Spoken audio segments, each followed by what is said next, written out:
রাজবাড়ীতে বাড়ছে ডেঙ্গুর প্রকোপ, হাসপাতালে বাড়ছে রোগীর সংখ্যা।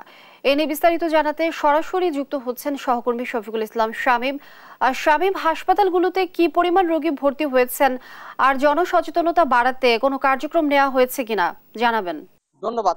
আপনি যেমনি জানাচ্ছিলেন যে রাজবাড়ীতে বর্ষা মৌসুমের কারণে ডেঙ্গু রোগীর সংখ্যাটা কিন্তু বৃদ্ধি পেয়েছে। আমি রাজবাড়ী জেলার সদর হাসপাতাল সহ বিভিন্ন উপজেলা হাসপাতালগুলিতে খবর নিয়েছি।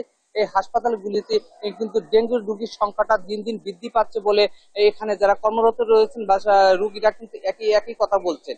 তারা কিন্তু বলছেন প্রতিনিয়তই কিন্তু ডেঙ্গু রোগীর সংখ্যাটা এখানে আসছে। তবে অনেক ডেঙ্গু রোগী যারা আছে তারা টেস্ট করার পরে কিন্তু অনেকে চলে যাচ্ছেন বলেন তারা জানান, আবার অনেকে এখানে থেকে কিন্তু চিকিৎসা নিচ্ছে। তবে আমি ঘুরে যে জিনিসটা দেখেছি সেই জিনিসটি যে দেখা গেছে যে ডেঙ্গু রোগী বা সাধারণ রোগীটা কিন্তু একসাথে তাদেরকে কিন্তু এলোমেলো করে রাখছে বা একসাথেই কিন্তু সাধারণ যে রোগীগুলো আছে সে তাদের সাথে কিন্তু চিকিৎসা দেওয়া হচ্ছে।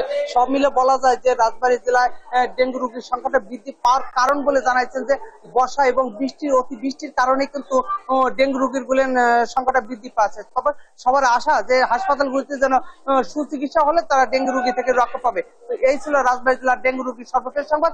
আমি এখন চলে যাচ্ছি স্টুডিওতে। শামীম, আপনাকে ধন্যবাদ।